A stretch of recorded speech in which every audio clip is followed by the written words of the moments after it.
I'm Carla Reeves, and this is Differently. Whether you feel stuck in survival, navigating a change, or seeking more for your life, may this podcast be your weekly nudge to take a risk to build a life that is uniquely bold, authentic, and in alignment with your deepest values. After a decade of coaching individuals from corporate leaders to creative artists to multi-million-dollar CEOs, I'm convinced we are far closer than we realize to what we deeply desire, and it's a willingness to do differently that can change everything. Welcome back to Differently. Today we're joined again by my bookkeeper, financial coach, and dear friend, Kelly Marshall. With her, we're going to explore the power mindset plays when it comes to money, how to rethink what's possible in this realm, and we're going to invite you to get creative with your finances. Kelly is the founder of TerraCare Financial, which is bookkeeping and more to support conscious business owners to maximize revenue and impact.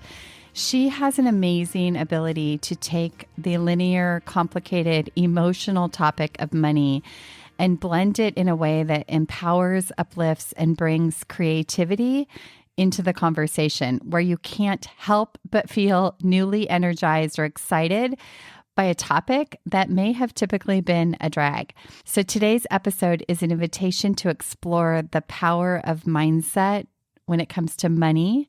We're going to talk about things like distinguishing between reality and thought-induced anxiety when it comes to your money. We're going to identify where you have power to shift your results and the unexpected role creativity can play in promoting mental clarity, healing, and turning on what Kelly calls your money faucet to shape your financial health. And lastly, make sure you stay till the very end, where she shares a visualization exercise that you can apply again and again to shift your money mindset and cultivate new possibilities. Be sure to check out what Kelly's doing, her services, and her team, all at Terra, T-E-R-R-A, carefinancial.com. I think you're going to love this conversation. Here we go. Hey, Kelly Marshall, welcome to Differently. Welcome back to Differently. Thank you. I'm so happy to be here. Yes, I'm looking forward to this conversation. And for listeners, you can go back. Kelly's been on a couple times, and I'll put the links to those episodes in the show notes. So we're talking about money today. Always a hot topic, I think. One of my favorite things to talk about. Which I love, because that's not the case for everybody. I was just going to say, it's not everybody's favorite thing. Yeah. So just curious, what do you see showing up around money today, recently with your clients, or is it always the same?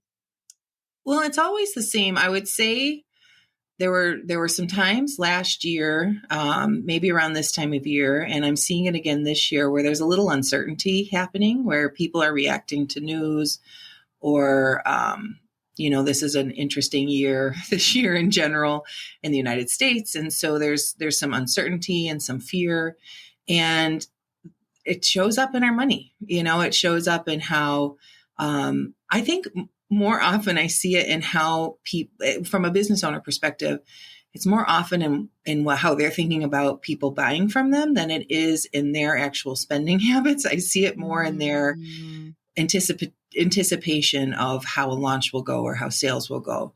And it's not always tied to reality. It's more tied to that fear and that emotion that's coming up around them. So we talk a lot about that and how that impacts things. Yeah. So what do you see, when you start to see those show up with your clients? What are the indicators, or what's the language that you recognize when someone's starting to sort of get sucked into that vortex, right? Yeah. The language I think I am when I recognize is they're talking about things that they hear, or I heard this, or so-and-so said this. And it's more about hearsay than it is about experience, And so that's a big indication to me that this is worry and fear and not reality and evidence, And if it were evidence, I mean, we certainly know that there are changes that can happen in the economy and in our markets, and people are in different industries and things like that. There are impacts that happen with those things. So if it's more of an evidence thing, then that's a different conversation.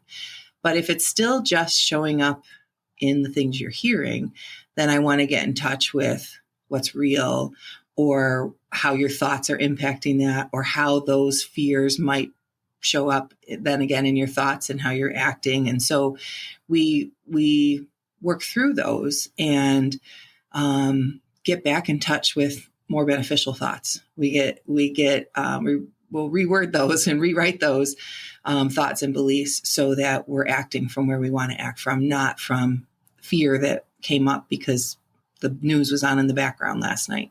That's not going to serve us. So we're in so much more control of our own economies than we realize when it comes to a business owner and they're out there talking with customers and things like that. We've got to manage our thoughts around that. That was a heavy topic to start out with, my friend. We went right into it. we just dove right in. Yeah. Well, but I think it's good. I think what you just said, like, we have more influence and control than we realize. How much do you think that is? Like, when you think of mindset and money, like, how much does our mindset play a role? 95%. Yeah. Mm-hmm. I mean, it's the same. And when I coach people, right, it's like, Yeah. they get focused on their circumstances. And when you get focused on your circumstances, you feel powerless. You lose your energy, you lose your inspiration. You feel like you have no say or control. And then when you help someone shift back over to the things they do have control, right? It changes the game. So what does that look like? Yeah. What does that look like with your clients? Sort of that shift. I mean, it's exactly what you just said. When they're focused on those circumstances, if they're not exactly where they want to be, then that can just spiral them in that thought pattern of, like, everything you said about giving up their power. So, and they can start to create an identity around that struggling entrepreneur, that struggling artist, that struggling, however they identify themselves. And so if they live in that identity and have those thought patterns around that, they're not going to become the version of themselves that matches their vision and their dreams. And so we have to get them back in their own power and get them to be thinking different thoughts and taking on a different identity. And that's really all the mindset game, And the truth is, like, you hear a lot about mindset and manifestation and things like that. And I believe in those things, but I also know that we don't get them just by thinking about them. We do take action, but we take action from that place of empowerment or from that place of disempowerment. And you're going to get two very different results from those two places. So that's how I see it. And it's the exact same thing with money, with sales, with showing up in our businesses. Yeah. How do you help someone? Because I've seen that too. I've seen people who carry identities, and myself, I think we probably all have some sort of identity with money, right? Like some sort of relationship that we have. When you're working with someone, how do you help somebody free themselves of that struggling artist or struggling identity in their business? What does that look like? There's a lot of different tools I'll use depending on the circumstance, but probably the one that jumped into my mind first was, somebody's got a situation that's repeating over and over and over and over. They're having the same results, the same situation, same pattern that they can start to identify. I always, never, or I never, yeah. Yeah. I never have, or I only ever have just enough, or, I start to do well and things are going great. And then something breaks, something in the house, and then I have no money again. There's these things that, they are saying that you can go back and see 10 versions of that story in their background. And so we'll start to examine that, like, tell me about that. What is that underlying belief there?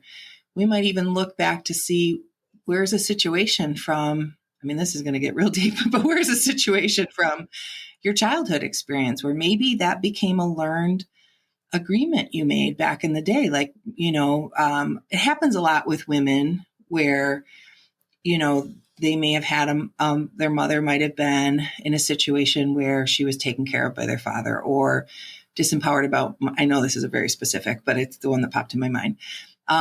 She'll have some story of some experience with her mom where there was a disempowerment with money, or maybe it was a story from a grandparent, or, there's various versions, but they made a little agreement in that case. So if we stick with the one where, maybe mom was always taken care of and couldn't stand on her own 2 feet with money or something like that, then they start to repeat that. And yet they don't want that at all. And so there's this real inner conflict there. But there was an agreement that they made as a little kid that women are taken care of by men, or aren't good with money, or whatever, fill in the blank with what your experience or agreement was.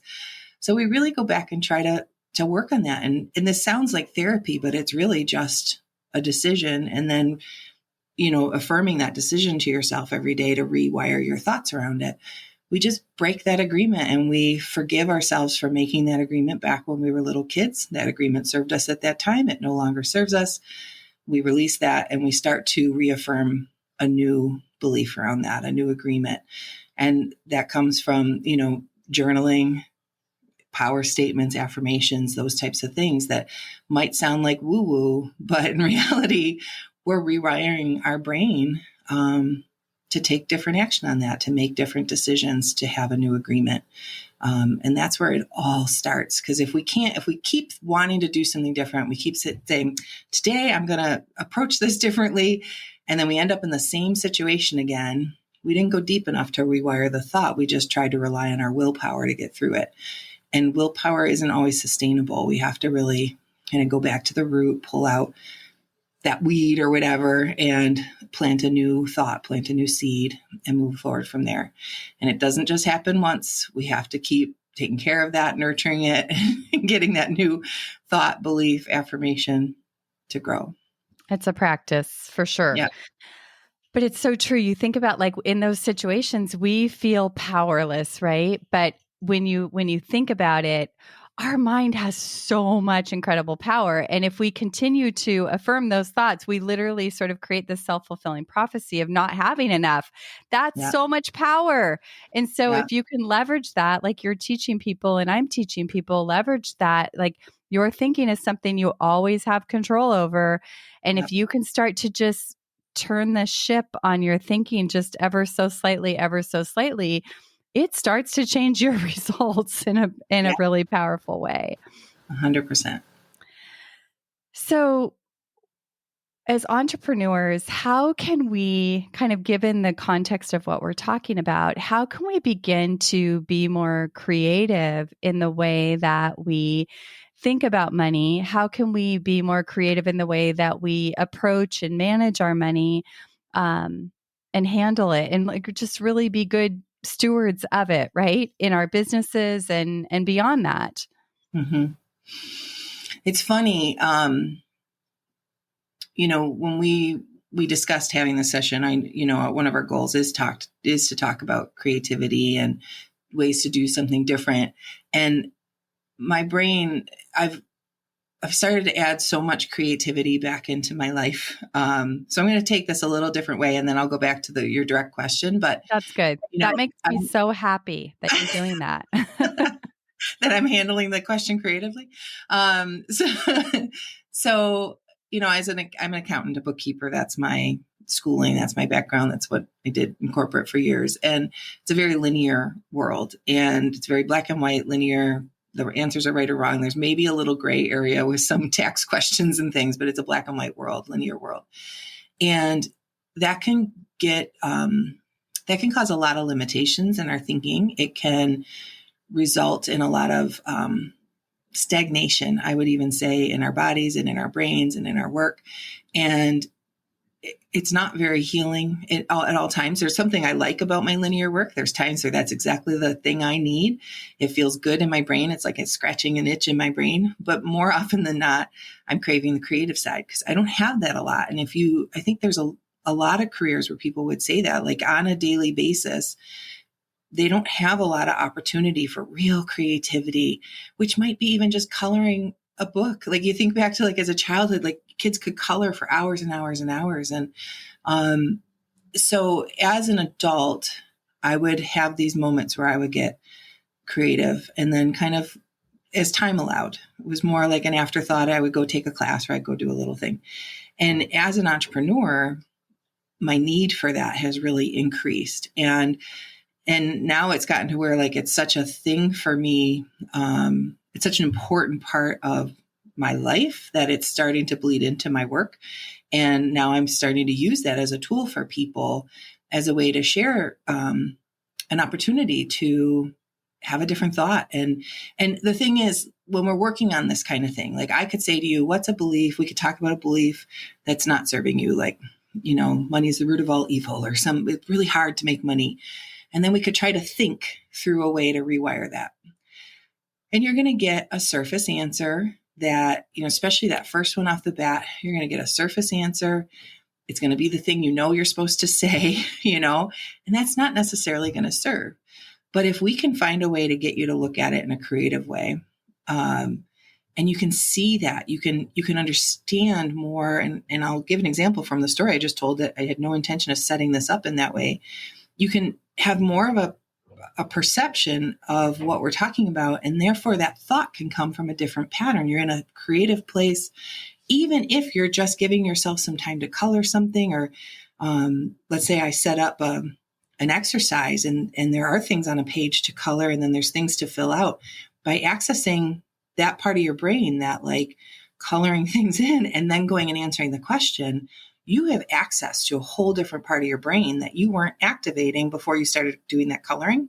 So it's just from a creativity specific, and I know that's not even the question you necessarily asked, but from a creative place in general, it gives us so much access to parts of our brain and our subconscious, and just this little magical place where you can come up with really deep, meaningful, true things to you that you didn't have access to when you were just thinking with your surface brain in that linear place. Did that make any sense? In my brain, it made sense, but it makes total sense. And what made me so happy is not that you were handling the question creatively, but that too, but that you are bringing creativity into your business. Because when you and I took that visual journaling class, I don't even know, that was quite a while ago now. Yeah. I saw you light up around that, and I experienced what you were just talking about, because my brain like learned how to rest through drawing and coloring, and even watching her color, on the screen. I just felt my brain rest. And I Yeah. think that's what you're saying, is when we let our brain rest, and it's not just in hyper thinking all the time, that we can access new information, fresh ideas, creative ideas. And I've experienced that too. And sometimes it's hard to stop or step away as busy entrepreneurs to do that thing, because it feels like we have too much to do and we don't have time, right, to do that. But it's the very thing that can like turn everything around, or turn something hard into way more ease. And Yeah. I've experienced that too. Yeah. I love that. And There just, was, yeah, go ahead. there was something that popped into my head while you were talking. It's just like another tool in our toolbox. Like there's, we all know and we hear about how meditation is good for us. It gives us a chance to slow our mind. Again, it's another way to access things that are just not present in your active, busy brain, that are there when you give it a chance to be quiet. It's good for our stress levels, things like that. The same thing with journaling. That's a tool that you use. That's a beautiful tool, and gives you a chance to kind of get out those surface thoughts and take, it's again, same kind of thing. It's space, it's accessing a different part of your brain. All the benefits of that. And the art is just another one. It's just another version of that. And for me, most often it's the best one. Because if I'm not in a place yet where I can go sit in quiet, or, I resist journaling a little bit more than I do the art, then I just can't go do those things. Sometimes I just need to sit down and I've got these diamond art kits where you're just literally putting little pieces of plastic and sticking them on this picture. I'm not creating, great art, but it's meditative for me, and it quiets my Wow. brain, and it just relaxes me. And so I just want people to recognize that as another tool, like those things. And the important thing is we're doing something on a consistent basis to practice this, quieting our mind and lowering our blood pressure and accessing a different part of our brain. It's real healing. Music's another one. All of these different forms of creativity and art and quieting and mindfulness, they all give us so many healing benefits. And I think really creative opportunity to find new ideas and get out of stuck thinking and listen to the answers that are deep inside of you. Like there's so many little wonderful things that can come out of it. Can I reference back to that little piece I was talking about in the story, the visual piece that came to mind? So I mentioned it. I talked about finding it at the root and pulling out the weed and, those types of visual communication. So if we take that analogy a little deeper and we think about this negative thought is like a weed growing in what we want to be a beautiful garden. And we think about how we have to, it's springtime in Buffalo, everything's dormant. I got leaves in my garden right now. I got to go rake off the leaves and pull out the weeds and take care of the soil and plant a new seed. That is such a great analogy for what we're doing in this changing our thoughts exercise that we talked about earlier. Mm-hmm. We go in, we pull out the weed, that negative thought, we plant a new seed for a new thought. And then we have to keep nurturing it. We can't just plant that seed and leave it. We might get something might bloom there, but it's not going to be what it would be if we nurtured it and watered it and took care of it. We can't go dig it up and see like, why don't I have the results yet? Where's the bloom? Where's the flower? We can't go dig it out because if we do that, we disturb it, we ruin it. And so we have to be patient and kind of wait for that flower to bloom or the vegetable to grow and be able to pick it. We have to wait for that time to harvest it. And so letting that analogy be like the point of me sharing that is so that people remember that, so that you think about that. Like it just gives you an additional awareness, like, oh, there's a weed. I got to go pull it out and I'm going to go plant a new seed in there. That's a visual representation of what we're doing there that might stick with you better than just understanding, oh, I have a negative thought and I need to replace it. So that's another way that being creative about it and creating a visual connection to that and adding that to the story can be powerful as a tool to use to create awareness around this and do this practice yourself. I like that so much. A lot of times with my clients that they start freaking out about their business or revenue or whatever it is. And often I'm reminding them of the seeds that they have planted, right? Like sometimes it's like we start, I've been in the same boat. You start to freak out like, oh my gosh, I haven't had a new client or I need more revenue this month. Yep. Nothing's working. And you feel like, oh my gosh, maybe I just have to throw in the towel. This is the end. So then you go till that garden, rip up the seed, put in a new one when that one was just ready. Yes. Exactly. And so just trusting that you've planted the seeds and now what can you do to water? What does watering look like, right? What can that look like? What can fertilizer look like? All those things, sunlight. So I love the visual of that. Yeah. So in the spirit of kind of calming that part of us that gets anxious and nervous around money in our business, I know you have a favorite tool that you like to use. And so I'd love for you to share that. It does look like we really planned that last one because we were talking about watering. I know. And we did not at all. It was totally organic. But my tool is called the money faucet. And this came, this one, I've heard the garden one before, but the money faucet was one that just kind of was born out of a client coaching call one day. And, we hear about being in the flow, like in the flow with money. When you hear the word abundance, a lot of times it comes with flow. And your money likes to be in flow. And so I often think of money as movement, as flow. And there are even times where you can think of where you've just been in the flow with money. Money's coming in, maybe you're even getting, I've had times where like you get one surprising check and like you're so excited and then a couple more come in. Like that's just to me in the flow. So I've always thought of money that way. But there are times where there is no flow. There's not even a trickle, And so I started to imagine it that way. Like your money was in flow, but it was coming through a spigot, let's say, like a where your hose attaches to outside the house, kind of a thing. And in this client, I said, you've got your money faucet turned off. And this became the birth of this visualization. And we started to talk about like, what are ways. So if you accept those thoughts so far, like money's in flow, we have a money faucet, what are ways that we could turn off our money faucet?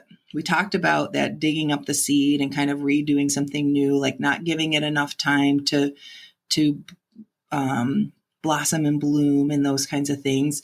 If we use that in this analogy, like somebody makes a negative comment on a social media post, so you get scared and don't want to be visible anymore, or you lose a client that, for whatever reason, and that feels like it's not working. Nobody wants to do this, that kind of thing. Maybe for some people that have a team, you lose an important team member. That can be really jarring and scary. Or you launch something new and it didn't get the results you want the first time you went out the gate with it. On and on and on. We can think of these things that might cause us to kind of constrict and turn off the money faucet. Some belief, maybe things are going really well and it kind of freaks you out a little bit in that way. And you're like, oh, I can't handle this. And you turn off your money faucet. Or for me, I would have times where things were going good and I would have, maybe I think it was typically 4 seemed to be my number. I'd get 4 new bookkeeping clients in a month and I'd be like, oh my God, I gotta get all these people onboarded. And too much, turn off the money faucet.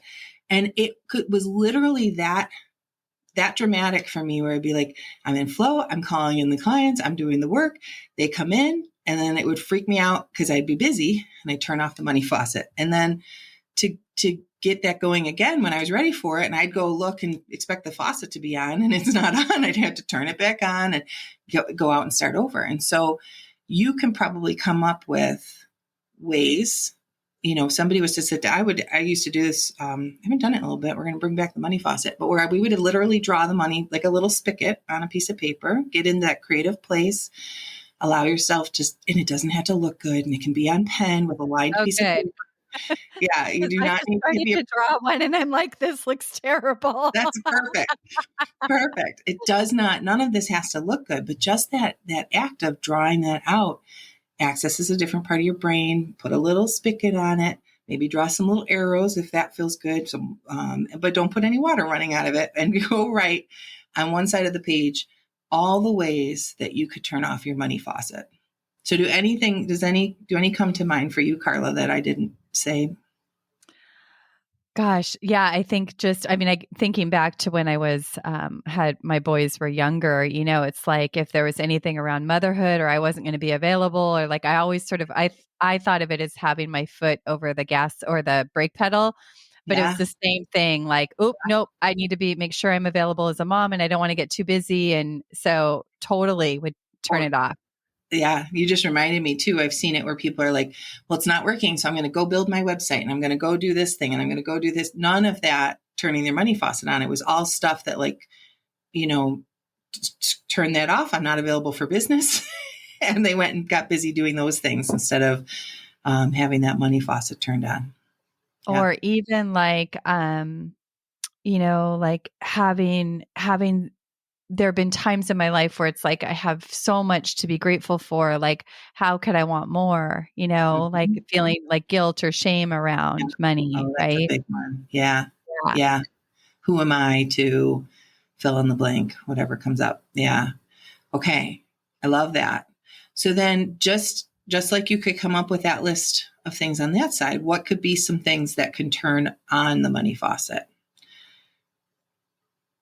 We could do, somebody could go have a connection with another entrepreneur and talk about some of these things out loud, right? Or they could go bravely be visible on their Instagram page and do a reel, which is something that I'm challenging myself to turn my money faucet on in that way. They can go get visible in that way. They can do a podcast. Doing a podcast, yes. Remembering my vision and that the impact that my program has, right? Because sometimes you get in fear and it's like you forget all the good stuff and all the things that have worked over the years. So like collecting evidence of how it has worked in the past or how things have flowed in the past or You could even keep a list of those things and go read that when you feel like your money faucet's off. Go remind yourself of the impact that you have on people you work with, right? Yes. Yeah. Sometimes when I would feel constricted around money, I would give away money to try to open the faucet, Mhm. so I didn't feel like I had to hold and clench tightly. Yeah. That's right back into flow. Put yourself into flow. Go give away some money. Yeah. I love that. So there's so many other ways that people can open up their faucet, and that's going to be very individual to each person. So on the right-hand side, you can put all the ways that you want, or on the other side, to me, it's left and right.